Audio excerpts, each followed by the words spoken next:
Buenos días, damos aquí comienzo a la tercera parte de la clase de tuberculosis.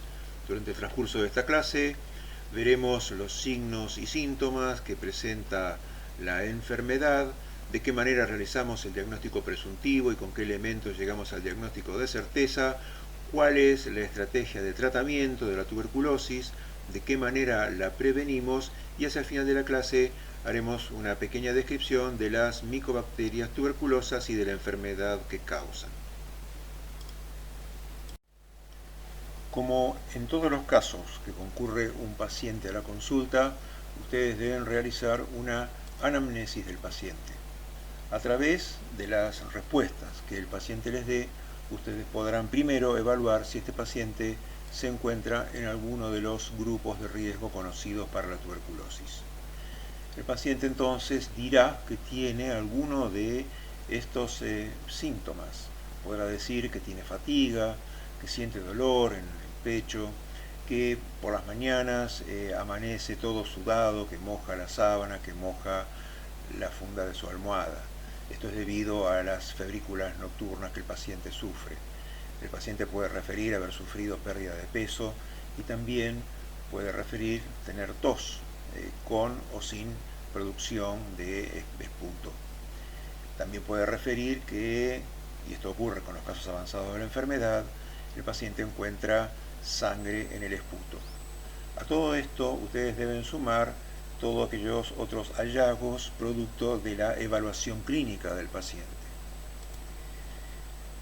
Ante todos estos signos y síntomas, lo que se impone es realizar una radiografía de tórax, en la que ustedes podrán encontrar alguna imagen radiológica compatible con enfermedad pulmonar.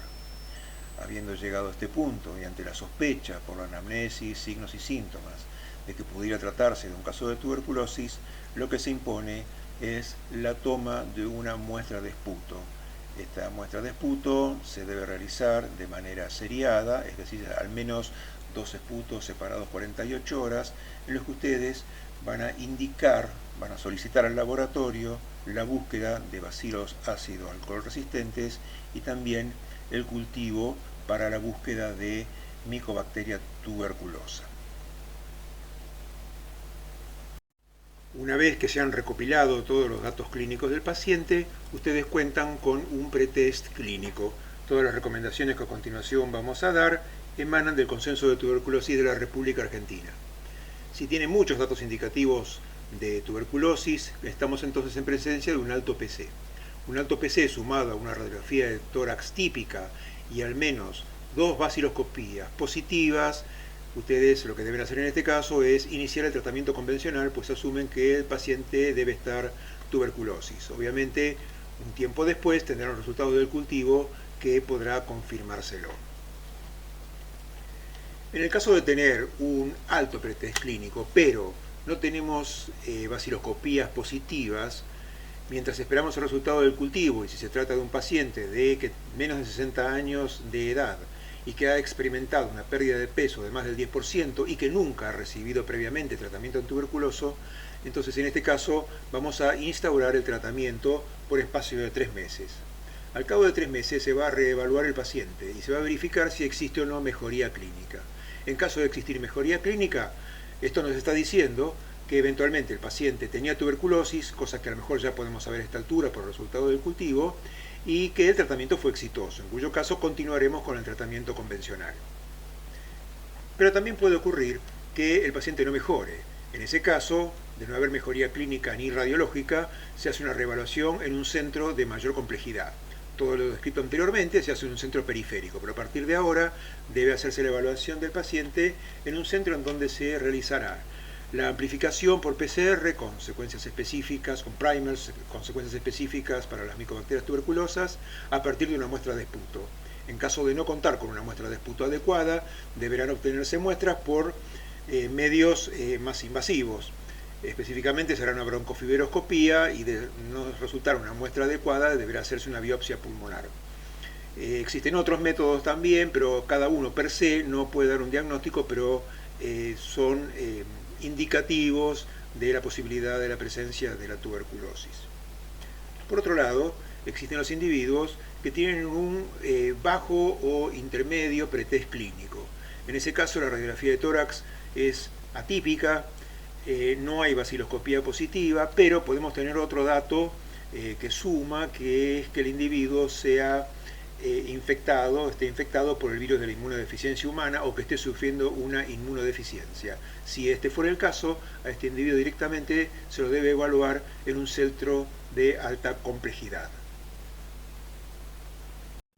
En caso de los pacientes pediátricos, cuando no pudiera obtenerse una muestra de esputo, la muestra de elección es el líquido de aspiración gástrica, dado que los niños lo que están haciendo es deglutiendo lo que no pueden expectorar. Entonces, se realiza sobre esa muestra el examen directo para la búsqueda de bacilos ácido alcohol resistentes. También puede hacerse el cultivo. En el caso de que tengamos una búsqueda de VAAR positiva y tengamos al menos dos de los siguientes elementos, podremos estar en confianza de poder iniciar el tratamiento antituberculoso. Debe haber entonces antecedentes de contacto con un foco tuberculoso, es decir, un paciente que tenga, un niño que haya tenido un contacto reciente con un familiar tuberculoso, síntomas compatibles que pueden ser la tos persistente de más semanas, la hemóptisis, la pérdida de peso, la fiebre prolongada y o anemia. También podemos tener en estos pacientes una marcada reacción positiva a la tuberculina. Y también, obviamente, las imágenes radiológicas compatibles con la tuberculosis pueden contribuir al diagnóstico.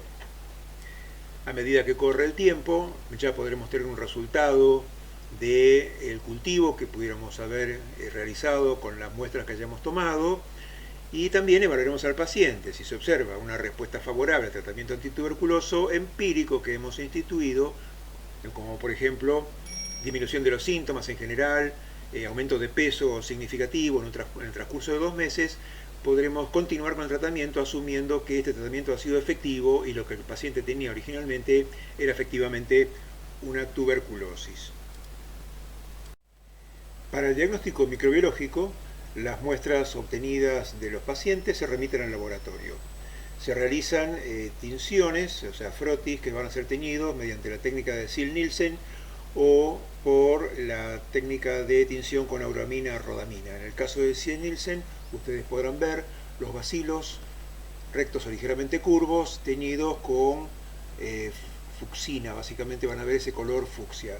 En el caso de utilizar la técnica de tinción con auramina rodamina, verán el frotis al microscopio de fluorescencia y podrán ver las micobacterias fluorescentes. Este método permite un rastreo más rápido y más eficiente de las micobacterias que así por fluorescencia son más fácilmente detectables. Una vez que se ha hecho esto, se procede a la homogeneización de la muestra en presencia de N-acetilhomocisteína en medio básico, con lo cual se destruyen las células que portan a las micobacterias, se liberan las micobacterias y eso aumenta el rendimiento de recuperación de las micobacterias y con eso se realiza el cultivo. Las micobacterias tuberculosas son cultivables, desarrollan bien en presencia de oxígeno y lo hacen mejor a la temperatura del huésped que habitan, la temperatura corporal de 37 grados centígrados. Distintos medios se utilizan como el de Lowenstein-Jensen o el de Stormbrink, que tienen diversos nutrientes, pero un componente que debe tener el medio de cultivo es un inhibidor del crecimiento de otros microorganismos como el verde de malaquita. Al cabo de 3 a 4 semanas de cultivo pueden observarse las colonias que desarrollan sobre la superficie de estos medios. Para poder hacer la identificación fehaciente de especie debe recurrirse a pruebas bioquímicas como las pruebas de niacina, de ureasa, reducción de nitratos, etc., que llevan todavía aún más tiempo. Estos métodos de cultivo están cayendo en desuso en virtud del advenimiento de nuevas metodologías que son más eficientes y que proveen resultados en menor tiempo. En la actualidad, el procedimiento que está siendo cada vez más utilizado para el aislamiento y detección de las micobacterias tuberculosas es uno de los métodos fluorométricos, en particular el Bactec MGIT 960. Para ello, en tubos se coloca el medio de cultivo que a su vez contiene un fluorocromo. Esto es una sustancia que cuando es estimulada con radiación ultravioleta despide fluorescencia. Entonces, en un tubo va solamente la muestra, en otro tubo va la muestra con el agregado de un inhibidor del crecimiento de Mycobacterium tuberculosis, y en otros tubos se van colocando individualmente un antibiótico o quimioterápico para el cual se desea saber si la bacteria es sensible o resistente. Al cabo de 10 o 12 días podrá observarse fluorescencia cuando se produce el desarrollo de la micobacteria, que es lo que está ocurriendo acá. Cuando existe oxígeno presente en los tubos, este oxígeno genera un efecto de extinción o quenching que impide que el fluorocromo sea estimulado por la luz ultravioleta. Entonces no hay emisión de fluorescencia. Pero cuando el oxígeno ha sido consumido, entonces sí habrá fluorescencia. De esta manera se puede detectar en corto plazo, mucho más rápido que con un cultivo convencional, la presencia de las micobacterias tuberculosas. Más recientemente se ha desarrollado un método de amplificación como el Expert MTB-RIF. En este caso lo que se hace es una amplificación de secuencias específicas de ADN por la metodología de PCR en tiempo real. Se buscan entonces secuencias específicas de la Mycobacteria tuberculosa y también del gen que codifica la resistencia a la rifampicina. De esta manera, en apenas 120 minutos, podemos tener la certeza acerca de la presencia o no de la Mycobacteria tuberculosa y además determinar si esta micobacteria es sensible o resistente a la rifampicina, que es uno de los antibióticos primariamente utilizados para el tratamiento de la tuberculosis.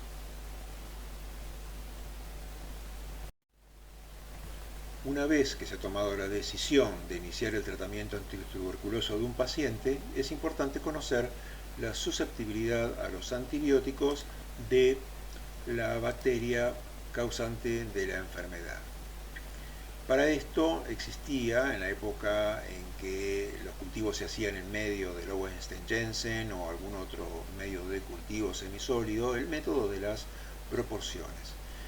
Dado que entonces los cultivos en este tipo de medios ya caen prácticamente en desuso, este método ha caído también en la obsolescencia.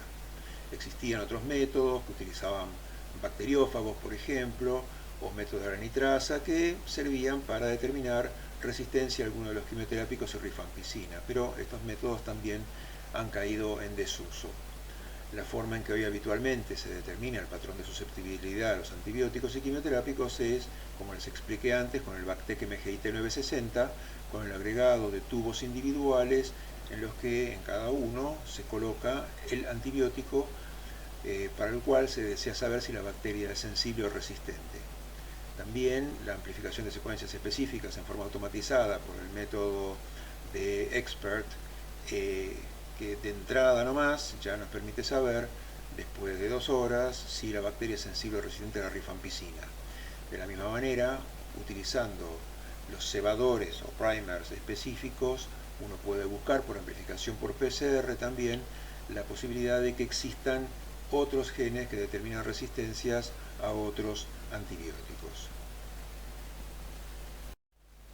Con esto damos fin a la tercera parte de la clase y finalizamos aquí la presentación del tema tuberculosis. Muchas gracias.